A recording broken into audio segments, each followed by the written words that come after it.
ओम ज्ञानतिमिरान्धस्य ज्ञानञ्जनशलाकया चक्षुरुन्मिलितं येन तस्मै श्रीगुरुवे नमः। श्रीचैतन्यमनोभीष्टं स्थापितं येन भूतले स्वयं रूपः कदा मह्यं ददाति स्वपदान्तिकम्।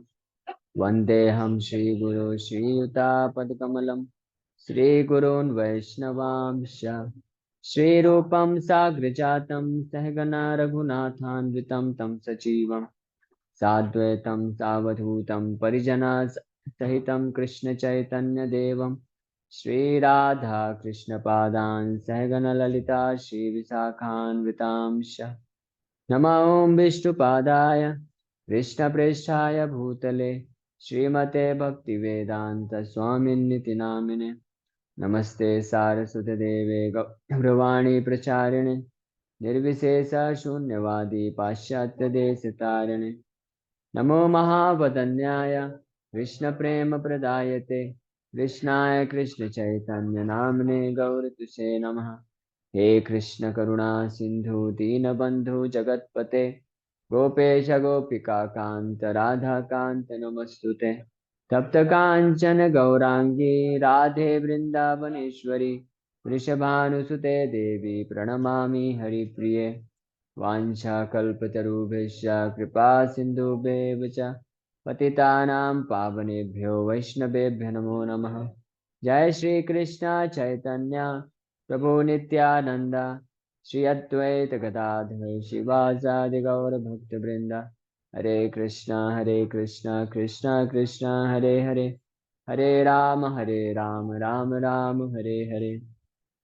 हरे कृष्णा। तो आप सभी भक्तों का हार्दिक स्वागत है आज के इस हमारे श्रीमद् भगवद गीता के चर्चा में। आज हम लोग डिस्कस करेंगे श्रीमद् भगवद गीता पहले अध्याय का 15वां श्लोक। ये 15 नंबर श्लोक कल हमने चर्चा किया था। पांचजन्यम ऋषिकेशो देवदत्तम धनंजय पौंड्रम दद्मो महाशंखम भीम कर्मा प्रकोदरः। कि किस प्रकार से जब भीष्म द्रोणाचार्य दुर्योधन के वचनों को सुन के उनके प्रोत्साहन देने वाले इन शब्दों को सुनने के बाद भीष्म पितामह द्रोणाचार्य कुछ बिना कुछ बोले ये डायरेक्ट जो शंख नाद करके इस बात की घोषणा कर रहे हैं कि जो सूरवीर होते हैं वो ज्यादा बोलते नहीं, वो लोग कर्तव्य करते हैं, युद्ध करते हैं।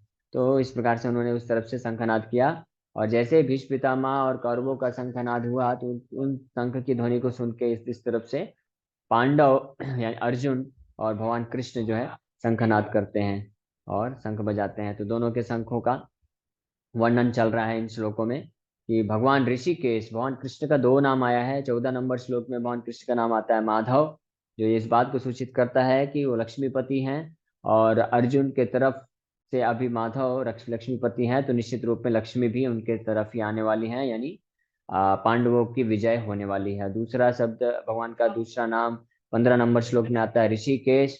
हमने चर्चा किया था कि ऋषिकेश शब्द का अर्थ होता है इंद्रियों के स्वामी, इंद्रियों के निर्देशक या डायरेक्टर।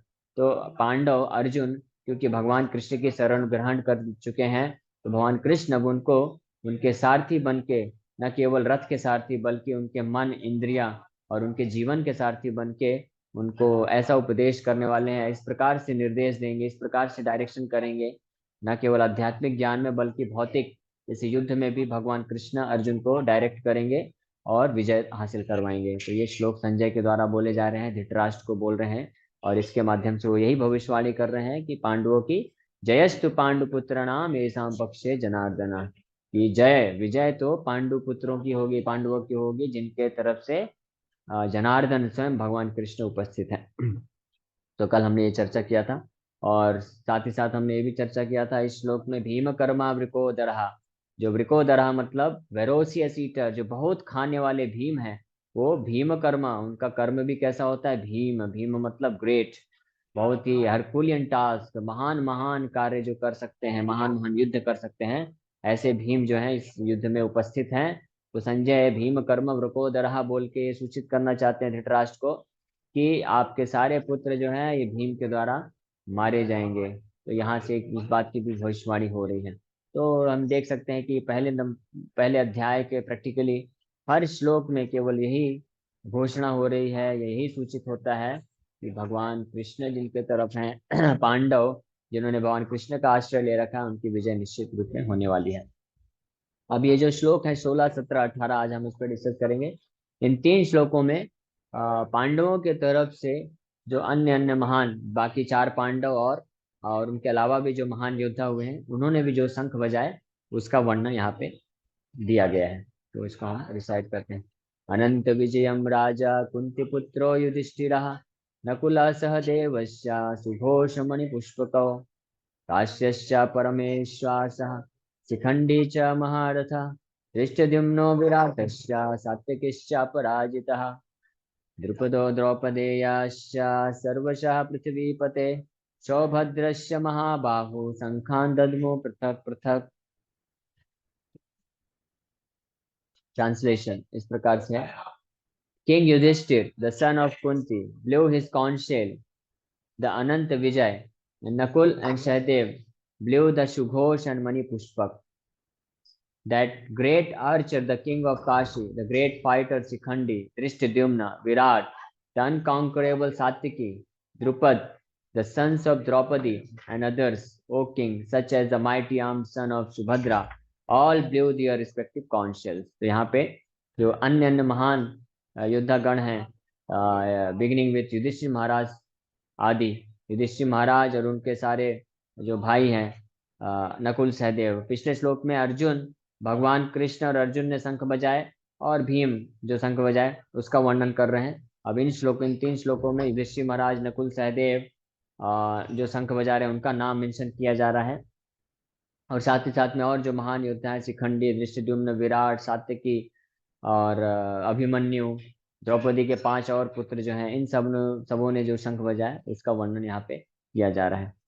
तो तात्पर्य में प्रभुपाद जी लिखते हैं, Sanjay informed King Dhritarashtra very tactfully that his unwise policy of deceiving the sons of Pandu and endeavoring to enthrone his own sons on the seat of the kingdom was not very laudable. तो संजय इन श्लोकों के माध्यम से भविष्यवाणी करते हुए इन श्लोकों को इस प्रकार से धृतराष्ट्र को इन्फॉर्म कर रहे हैं, वो बता रहे हैं कि आपका जो ये पॉलिसी है, आपका ये जो तरीका है पांडु के पुत्रों को धोखा देने का, ये जो आपका प्रयास है, ये जो है बहुत उचित नहीं है और बहुत ज़्यादा सराहनीय भी नहीं है। और इस ये जो तरीका, ये जो आप प्रयास कर रहे हैं, ये निश्चित रूप में विफल होने वाला है। तो इन श्लोकों के माध्यम से वो ये सूचित करना चाहते हैं। The science already clearly indicated that the whole Kuru dynasty would be killed in that great battle. तो यहाँ पे यही निर्देश, यही संकेत मिल रहा है कि पूरा का पूरा कुरु डायनेस्टी जो है, कुरु वंश जो है, वो नष्ट हो जाएगा इस युद्ध में। Beginning with the grandsire Bhishma down to the grandsons like Abhimanyu and others, including kings from many states of the world, all were present there and all were doomed. मतलब शुरू भीष्म पितामह से शुरुआत करके नीचे की 6 जनरेशन तक सारे के सारे जो कौरवों की तरफ से युद्ध करने के लिए आए हैं, वो सब के सब इस युद्ध में मारे जाएंगे। The whole catastrophe was due to King Dhritarashtra because he encouraged the policy followed by his sons. और ये जो भी होने वाला है, ये सब के एकमात्र जो कारण है, मेन कारण है, मुख्य कारण बनेंगे, वो धृतराष्ट्र बनेंगे, क्योंकि उनके जो पुत्र हैं दुर्योधन आदि, वो तो अधार्मिक थे ही, और इस बात को धृतराष्ट्र भी जानते थे, विदुर भी इस बात को बोलते हैं और भीष्म पितामह भी इस बात को बताते हैं। लेकिन धृतराष्ट्र इन सब को नेग्लेक्ट करते हुए, इग्नोर करते हुए, अपने पुत्र की आसक्ति मोह में आकर के वो जो है उनको इनकरेज करते रहे इस युद्ध के लिए। इसलिए धृतराष्ट्र के कारण ही ये सारे लोग जो है इस युद्ध में करोड़ों की संख्या में मारे जाएंगे। तो इस बात को संजय उनको जोर देके बोल रहे हैं।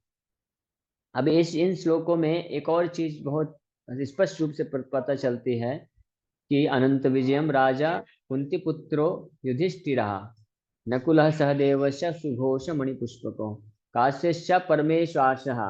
यहाँ पे जब ये शंख बजाए जा रहे हैं अलग अलग योद्धाओं के द्वारा, उनके शंखों का नाम है, और साथ ही साथ में काश्यश्च परमेश्वास। परमेश्वास मतलब होता है महान धनुर्धर, महान सूरवीर। शिखंडी च महारथा, शिखंडी जैसे जो योद्धा है वो भी महारथी है यहाँ पे। और दृष्टद्युम्न विराटस्य सात्विकिश्च अपराजितः, और सात्विकी जो है उनको च अपराजिता, अपराजिता मतलब वो जो इस युद्ध में अपराजित रहेंगे, जिनको जीत नहीं पाएंगे। और इस प्रकार से यहाँ पे एक और भविष्यवाणी हो रही है कि इस युद्ध में बाकी सब लोग मारे जाएंगे, केवल 5 पांडव, भगवान कृष्ण और सात्विकी, ये 7 लोग के अलावा सारे लोग जो है इस युद्ध में मारे जाने वाले हैं। तो सात्विकिश्च अपराजितः, द्रुपदो द्रौपदेयश्च सर्वशः पृथ्वीपते सौभद्रश्च महाबाहु शंखान दद्मु पृथक पृथक, इन सब ने अपने अलग अलग शंख बजाए। अभी एक बहुत ही महत्वपूर्ण श्लोक 19 नंबर श्लोक आ रहा है, जिसमें ये वर्णन किया जाएगा। अब संजय तुलनात्मक अध्ययन कर रहे हैं, तुलना करते हुए कि जब दुर्योधन के तरफ से शंखनाद किया गया और उसकी क्या गुणवत्ता थी, उसका क्या प्रभाव रहा, और जब पांडवों ने शंखनाद किया तो उसका क्या प्रभाव रहा। तो जब दुर्योधन के तरफ से भीष्म पितामह जैसे महान शूरवीर योद्धा उन्होंने शंखनाद किया, तो हमने सुना था, हमने पिछले श्लोकों में पढ़ा था कि उनके तरफ से ऐसा कुछ भी वर्णन नहीं किया गया है कि उसका कुछ दुष्प्रभाव पांडवों के प्रति पड़ा, है ना। वहां पे बस इतना ही लिखा हुआ है कि सिंहनाद, सिंहनाद जो है करके बजाए, सिंहनाद यानी सिंहनाद, शेर की तरह दहाड़ने वाली आवाज उत्पन्न हुई जब भीष्म पितामह उसको बजाए। लेकिन ऐसा कहीं भी मेंशन नहीं है कि उसका प्रभाव पांडवों के प्रति कुछ भय क्रिएट किया हो, ऐसा कुछ भी नहीं मेंशन है। लेकिन अब इस श्लोक में संजय बता रहे हैं कि जब पांडवों ने जो शंख बजाए, भगवान कृष्ण, अर्जुन और अन्य पांडव और अन्य योद्धाओं ने, तो उसका क्या प्रभाव पड़ा। स घोषो धार्तराष्ट्राणाम हृदयानि व्यधारयत् नभश्च पृथिवीं चैव तुमलो अभ्यानुनादयन्। तो बता रहे translation, the blowing of these different conchshells became uproarious, vibrating both in the sky and on the earth. It shattered the hearts of the sons of Dhritarashtra. हाँ, कि यहाँ पे इस श्लोक में बता रहे हैं कि ये जो शंख बजाया गया पांडवों की तरफ से, भगवान कृष्ण, पांडव और अन्य जो योद्धा हैं, इन्होंने जो शंख बजाया, उसका प्रभाव क्या रहा। सघोषो, वो जो वाइब्रेशन है, वो जो सिंह, जो शंख की ध्वनि है, उसका क्या रिजल्ट रहा। धार्तराष्ट्रा नाम यानी सन्स ऑफ धृतराष्ट्र, धृतराष्ट्र के पुत्रों को हृदयानी विदार्यत, हृदयानी मतलब हृदय, विदार्यत मतलब तोड़ दिया। यानी इन इस पांडवों के तरफ से जो शंख की ध्वनि उत्पन्न हुई, उससे दुर्योधन और उनके जितने भी योद्धागण हैं, उनके हृदय में एक भय उत्पन्न हो गया। उनका हृदय जो है कंपन करने लग गया। और ना केवल इतना ही, बल्कि पूरे स्काई नभः च पृथ्वीम च एव, पूरे पृथ्वी में और पूरे यूनिवर्स में इस साउंड वाइब्रेशन का प्रभाव पड़ा। तुम लोग अभ्यानुनादयन। तो प्रभुपाद जी तात्पर्य में लिख रहे हैं, when Bhishma and others on the side of Duryodhana blew their respective conches, there was no heart breaking on the part of the Pandavas. Such occurrences are not mentioned, but in this particular verse it is mentioned that the hearts of the sons of Dhritarashtra were shattered by the sounds vibrated by the Pandavas party. This is due to the Pandavas and their confidence in Lord Krishna. One who takes shelter of the Supreme Lord has nothing to fear, even in the midst of the greatest calamity.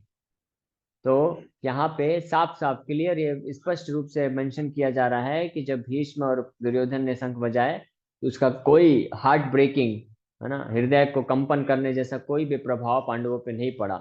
लेकिन जब पांडवों की तरफ से ये शंखनाद किया गया, तो उसका दुर्योधन और उनके मित्रों समेत सबके हृदय जो है कांप गए। तो ये है प्रभाव पड़ता है जब भी कोई व्यक्ति जिसने भगवान कृष्ण का आश्रय ले रखा है, तो भगवान कृष्ण के आश्रय लेने से उनके अंदर जो दिव्यता आती है, जैसे कि हमने सुना पढ़ा था 14 नंबर श्लोक में कि दिव्य शंखो प्रदद्मतु माधव पांडवाश्चैव, है ना। माधव और पांडव अर्जुन जब शंख बजाए, तो दिव्य शंखो, दिव्य शंख की ध्वनि उत्पन्न हुई। तो जब इस प्रकार से दिव्यता उत्पन्न होती है ऐसे व्यक्ति के अंदर जिसने भगवान कृष्ण का आश्रय ले रखा है, तो उस दिव्य ध्वनि के प्रभाव से जो भी अधार्मिक लोग होते हैं, जो भी भगवान के द्वेषी, भगवान के भक्तों के द्वेषी लोग होते हैं, उनके हृदय में कंपन उत्पन्न हो जाता है, भय उत्पन्न हो जाता है। वहीं दूसरी ओर यहाँ पे प्रभुपाद जी लिख रहे हैं तात्पर्य में कि जो भक्त होते हैं जिन्होंने कृष्ण का आश्रय ले रखा है, वो इस ध्वनि से उनका उनके हृदय में भय उत्पन्न नहीं होता, बल्कि उनका कॉन्फिडेंस बढ़ जाता है। तो इसी प्रकार से जो भी भक्त होते हैं, भक्त स्वभाव के व्यक्ति होते हैं, जो भगवान कृष्ण का आश्रय लिए हैं, जब वो हरे कृष्ण महामंत्र का संकीर्तन करते हैं, हरिनाम लेते हैं, चाहे जप के द्वारा, चाहे भले ही कोई भक्त अपने एक छोटे से घर में कॉर्नर में बैठ के चुपचाप हरे कृष्ण कृष्ण कृष्ण हरे हरे, हरे राम राम राम हरे हरे, इस दिव्य ध्वनि का कीर्तन करता है, जप करता है, तो उसका प्रभाव ये रहता है कि उस भक्त के हृदय में भगवान के प्रति कॉन्फिडेंस बढ़ता है, उत्साह बढ़ता है, भगवान के प्रति श्रद्धा बढ़ता है, और उसके हृदय से जितने भी आसुरी प्रवृत्ति होते हैं, अधार्मिक, जैसे कि दुर्योधन आदि हैं, वो सब के सब कांप जाते हैं और भयभीत होकर के उसके हृदय को छोड़ के भाग जाते हैं। ये तो होता है उस भक्त के हृदय में प्रभाव। और ऐसा जब भक्त अपने घर से बाहर निकल के जब समाज में आके प्रचार करता है, हरिनाम संकीर्तन करता है और लोगों को हरिनाम देता है, तो उसके इस प्रचार से जो भी लोग दुष्ट प्रवृत्ति के होते हैं, अधार्मिक प्रवृत्ति के होते हैं, तो उनका हृदय कांपने लगता है, भयभीत हो जाते हैं। विशेष रूप से इस कलयुग, कली, जो कली है, कली भी एक व्यक्ति है। कली एक ऐसा व्यक्ति है जिसने पूरे संसार में हाहाकार मचा के रखा है। हर कोई कली के चंगुल में फंसा हुआ है। लेकिन वो कली भी जब भगवान कृष्ण के नाम संकीर्तन को सुनता है, भक्तों के द्वारा जब नाम संकीर्तन किया जाता है, तो कली का हृदय क्या हो जाता है, हृदयानी वेदारयत, हृदय कंपन करने लग जाता है। हाँ, चैतन्य महाप्रभु इस बात की पुष्टि करते हैं, जत दूर मम नाम हई पे प्रकाश, जितने दूर तक, जहां जहां पे इस घोर कलयुग में पूरे पृथ्वी में कली का राज्य छाया हुआ है, लेकिन महाप्रभु बोलते हैं जत दूर मम नाम हई बे प्रकाश, जितने दूर तक मेरे नाम का प्रकाश होगा तत दूर कलिर हई विनाश, वो वहां तक कली का जो है विनाश हो जाएगा। कली जो है वो उसको सहन नहीं कर पाएगा और नष्ट हो जाएगा और भाग जाएगा। और इसका प्रैक्टिकल प्रूफ हमने देखा है, हम अपने खुद के जीवन में हम देखते हैं, और हम अन्य देशों में भी देखते हैं कि जब प्रभुपाद जी इस हरे कृष्ण महामंत्र को लेके गए विदेशों में, तो उसके पहले, प्रभुपाद जी के जाने के पहले, वो जो विदेशी लोग थे जो हर तरह के नियम कानून तोड़ते थे, पाप में लिप्त थे, जिनको कली जो है पूरी तरह से अपने चंगुल में फंसा के रखा था, जब उन्होंने प्रभुपाद जी के मुख से हरे कृष्ण महामंत्र को सुना और हरिनाम लेना चालू किए, तो उनके दिव्य ध्वनि के प्रभाव से उनके हृदय में उपस्थित समस्त जो पाप है वो नष्ट हो गया, बुरी आदतें नष्ट हो गई, और कली उनके ऊपर और कोई प्रभाव नहीं डाल पाए। और ऐसे लोग जो पूरे तरीके से जो चार नियम हम बताते हैं, मांसाहार नहीं करना, नशा नहीं करना, पर स्त्री संग नहीं करना, जुआ नहीं खेलना, ये चार नियम जो लोग नियम पूर्वक डेली तोड़ते थे, सोचिए, तो ऐसे लोग इतने शुद्ध और पवित्र आत्मा हो गए कि आज वो प्याज लहसुन भी नहीं खाते, चाय कॉफी भी नहीं पीते, और तो और वो नित्य भगवान के नाम लेने में दिव्य आनंद की अनुभूति करते हैं, माया के प्रभाव से अपने आप को पूर्ण रूप से मुक्त कर चुके हैं, कली के प्रभाव से मुक्त हो गए इस दिव्य ध्वनि के संपर्क में आने मात्र से। इसीलिए जो भी भक्त, जो भी व्यक्ति इस हरे कृष्ण महामंत्र का जप करता है नियमित रूप से, ढंग से, और जितना ज्यादा मात्रा में करेगा, उतनी ही मात्रा में उसके हृदय से, सर्वप्रथम उसके हृदय से जितने भी ये दुर्योधन आदि रूपी जो अधार्मिक चीजें हैं, वो कंपन करके इसके हृदय को छोड़ के भाग जाएंगे। और जब ऐसा भक्त जिन लोगों को प्रचार करता है, जो लोग भी हरिनाम संकीर्तन में भाग लेते हैं, उस हरिनाम संकीर्तन में जुड़ते हैं, तो उन लोगों के हृदय से भी कली जो है अपना जो धंधा छोड़ के सब भाग जाता है वहां से। तो ये सर्वश्रेष्ठ उपाय है, अगर हम अपने जीवन में, अपने जीवन का कल्याण, अपने आप का कल्याण करना चाहते हैं, या हम और लोगों का भी कल्याण करना चाहते हैं, उनको, लोगों को बचाना चाहते हैं दुखों से, कष्ट से। संसार में लोगों को दुख या कष्ट क्यों है? क्योंकि कली का प्रभाव है। कली के प्रभाव के कारण, कलयुग के प्रभाव के कारण लोग पाप कर्म में लगे हुए हैं, और जितनी मात्रा में जो लोग पाप कर्म में लगे हुए हैं, उतनी ही मात्रा में उनको दुख झेलना पड़ता है। क्योंकि जितनी मात्रा में जो व्यक्ति पाप करता है, उतनी ही मात्रा में उसका मन विचलित होता है, और उतनी ही मात्रा में उसको अलग अलग प्रकार के क्लेश, दुख, अशांति, व्याधियां, बीमारी, ये सब आता है। तो अगर हम लोगों को दुख से बचाना चाहते हैं, तो एकमात्र उपाय है कि हम उसको कली के प्रभाव से मुक्त करें, और कली के प्रभाव से मुक्त करने का सर्वश्रेष्ठ उपाय क्या है कि हम उनको दिव्य ध्वनि के संपर्क में लाएं। वो दिव्य ध्वनि क्या है? भगवान कृष्ण का नाम कीर्तन। क्योंकि भगवान कृष्ण के नाम के द्वारा भगवान कृष्ण जब उसके हृदय में आएंगे, उसके जीवन में आएंगे, तो अपने आप जो है कली का प्रभाव नष्ट हो जाएगा, भाग जाएगा। इसीलिए हर शास्त्रों का निर्णय यही है कि हमें जोर शोर से इस हरिनाम संकीर्तन का प्रचार प्रसार करना चाहिए। पहले तो खुद भी प्रैक्टिस करना चाहिए, क्योंकि जब तक हम खुद प्रैक्टिस नहीं करेंगे, हम हरिनाम नहीं लेंगे, तो हमारे खुद के अंदर वो श्रद्धा उत्पन्न नहीं होगी। और फिर हम जब खुद प्रैक्टिस करेंगे, अनुभव करेंगे, तो हम अन्य जीवों को भी जब हम हरिनाम देंगे, तो वो हरिनाम का लाभ उठा के अपने जीवन को सफल बना सकते हैं और हर तरह के दुखों से मुक्त हो सकते हैं। इसलिए जब प्रभुपाद जी अमेरिका गए, तो वहां पे जो अमेरिकन गवर्नमेंट थी, वो लोग बहुत प्रयास करते थे, कई लाखों करोड़ों डॉलर खर्चा करते थे अपने देश के युवाओं को गलत आदतों से मुक्त करने के लिए।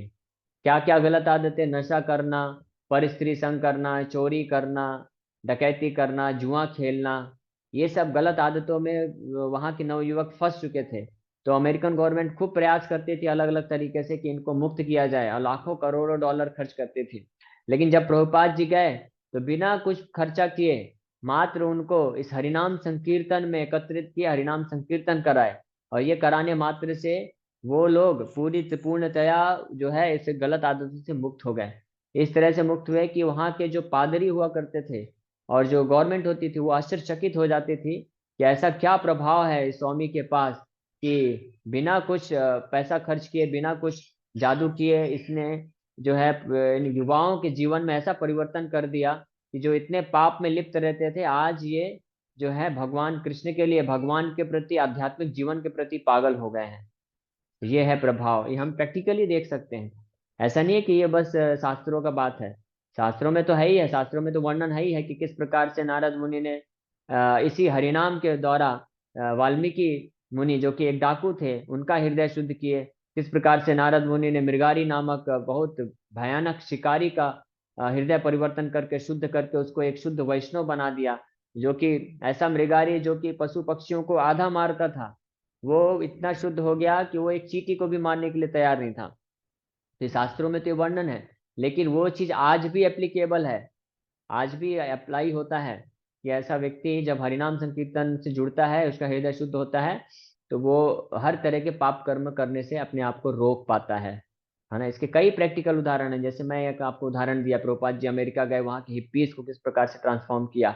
एक और एक एग्जाम्पल आता है, रशिया के एक बहुत बड़े आर्मी ऑफिसर हुआ करते थे, और जो कि अ, एक ही एक ही बार में कई लोगों को खड़ा करके गोली से उड़ा देते थे। इनका इतना ज्यादा प्रभाव था, या इतने लोग उनसे डरते थे कि वो ऑन द स्पॉट शूट करते थे। इतना वायलेंस वो करते थे, एक्सपर्ट थे। लेकिन जब वो भक्तों के संपर्क में आए, गीता पढ़े, भक्त बने, तो एक बार वो मायापुर आए।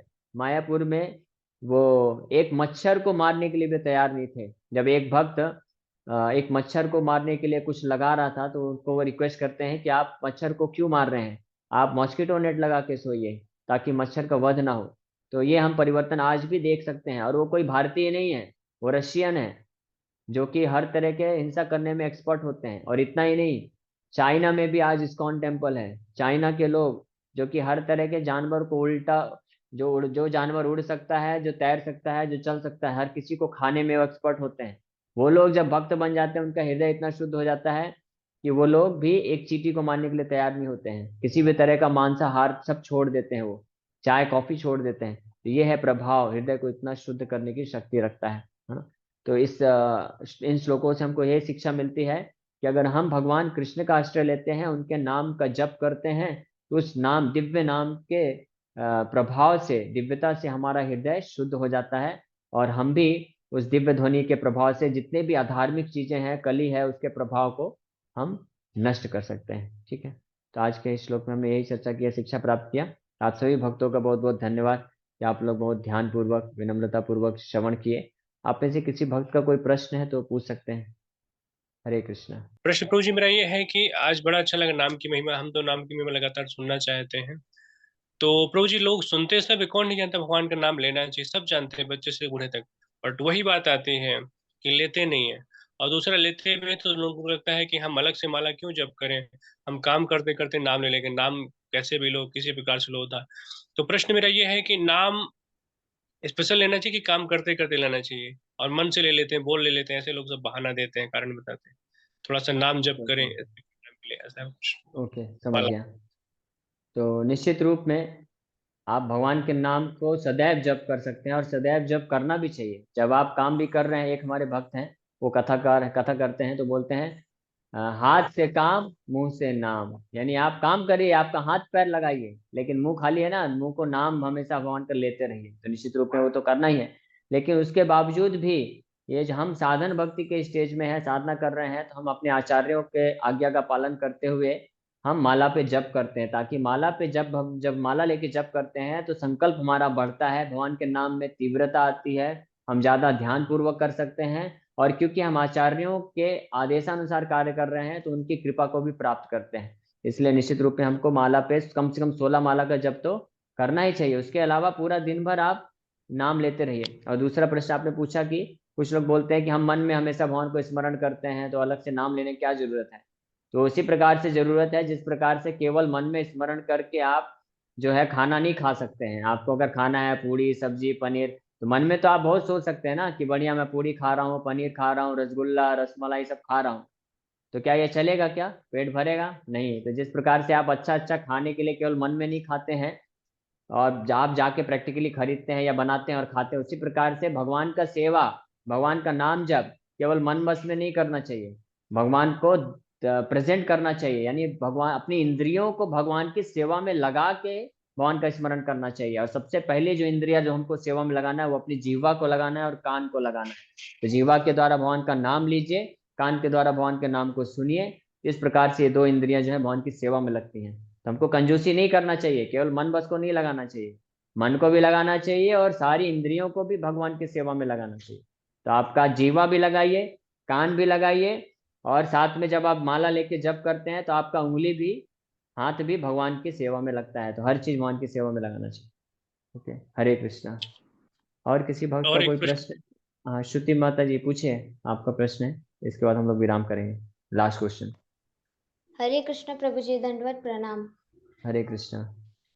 प्रभु जी, मेरा सवाल था कि जैसे अभी जो यूथ वगैरह है, मतलब टीनेज, तो ये एज ग्रुप में कैसे ना, अगर कोई भक्ति करता है ना, तो मतलब जो लोग बोलते हैं कि भक्ति तो बूढ़े एज में करनी चाहिए, अभी तुम्हारा एज वगैरह ये सब नहीं है, ऐसे लोगों से कैसे डील करें? ओके ओके, समझ गया। ऐसे बहुत सारे लोग आपको मिलेंगे, आपके सगे संबंधियों में भी कई लोग मिलेंगे जो आपको बोलेंगे अरे अभी से क्या माला हाथ में उठा लिए हो, ये तो बुढ़ापे में करने की बात है, रिटायर होने के बाद माला हाथ में उठाना चाहिए। तो पहली बात तो आप पूछ सकते हो, ऐसे जो लोग रिटायर हो गए हैं उनको जाके एक बार हाथ में माला दो। ठीक है, आपका तो रिटायरमेंट हो गया ना, आप बूढ़े हो गए ना, आप करो को देख करके दिखाओ। उनको पूछो कितना माला होता है, नहीं हो पाता है। क्योंकि जब तक हम पूरे जीवन भगवान के नाम का स्मरण, भगवान की भक्ति करने का, सेवा करने का अभ्यास नहीं करेंगे तो बुढ़ापे में जाके नहीं होने वाला है। क्योंकि बुढ़ापे में तो घुटना दर्द करेगा, आंख से दिखेगा नहीं, कान से सुनाई नहीं देगा, मुंह अच्छे से चलेगा नहीं, तो कैसे भगवान के नाम को जप कर सकेंगे? आप खुद सोचिए, जब आप नौजवान हैं, सब कुछ अच्छा है, फ्रेश है, सब फ्रेश यूथ है, उस समय भी आप जब नाम भगवान का लेते हैं तो आप नहीं ले पाते हैं, आपको बोर हो जाते हैं या अच्छा नहीं लगता है। तो जब बुढ़ापे में कैसे ले पाएंगे, है ना? ये पहला चीज है। और दूसरा चीज है कि जैसे गीता, लोग बोलते हैं कि गीता बुढ़ापे में सुनना चाहिए, पढ़ना चाहिए। अगर आप भगवत गीता को बुढ़ापे में पढ़ेंगे समझेंगे तो इसको अप्लाई कब करेंगे? क्योंकि बुढ़ापे के बाद तो जस्ट फुल स्टॉप आने वाला है ना, फुल स्टॉप आ गया। पूरा जीवन जो बचा हुआ है, जो है हमारे पास, उसमें हमको अगर गीता की शिक्षाओं को अपनाना है तो बचपन से ही गीता का ज्ञान देना चाहिए। जब बचपन से ही हम गीता को ज्ञान को समझेंगे तो हम पूरे जीवन इसको अप्लाई करके इस भौतिक जीवन को भी सुखी बना सकेंगे और अगला जीवन भी हमारा अच्छा तैयार होगा, है ना? इसलिए हमको डिले नहीं करना चाहिए, ऑलरेडी बहुत लेट हो गया है। प्रहलाद महाराज तो बोलते हैं कौमार आचरित प्रज्ञो, कि कुमार अवस्था से 4-5 साल की उम्र से व्यक्ति को इस भागवत धर्म का अनुशीलन करना चालू कर देना चाहिए, मतलब हरिनाम लेना, गीता पढ़ना चालू कर देना चाहिए। तो हम ऑलरेडी लेट हैं, कोई 15 साल लेट है, 20 साल लेट है, 25 साल लेट है, अब और लेट नहीं करना चाहिए। और दूसरी बात कि जो लोग बोलते हैं, एक बार प्रभुपाद जी को भी एक व्यक्ति ऐसे बोला कि बुढ़ापे में करना चाहिए। प्रभुपाद जी बोले कि आप बताओ बूढ़ा व्यक्ति कौन है, क्या आप बोल सकते हो कि आप मेरे से ज्यादा बूढ़े नहीं हो? बुढ़ापे की डेफिनेशन क्या है? तो वो व्यक्ति बोला जो मृत्यु के नजदीक है वो बूढ़ा है। तो प्रभुपाद जी बोले क्या आप गारंटी दे सकते हो कि आप मेरे से पहले नहीं मरोगे? किसी भी व्यक्ति का कभी भी मृत्यु हो सकता है, इसलिए उस कैलकुलेशन से देखे तो हर कोई ऑलरेडी बूढ़ा है। किसी भी क्षण किसी का मृत्यु हो सकता है, इसलिए हम ऑलरेडी बूढ़े हैं। तो इसलिए हमको भक्ति करना चालू कर देना चाहिए, वेट नहीं करना चाहिए जब मैं बूढ़ा बनूंगा, बुढ़ापा देखने का मौका ही नहीं मिला तो। इसलिए हरे कृष्णा। ठीक, ओके। हरे कृष्ण। हरे कृष्णा।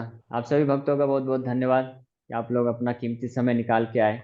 और आपसे यही हरे विनम्रता पूर्वक निवेदन है कि आप लोग इन शिक्षाओं का लाभ उठाइए, भगवान के नाम का जप करिए और अपना जीवन सफल बनाइए।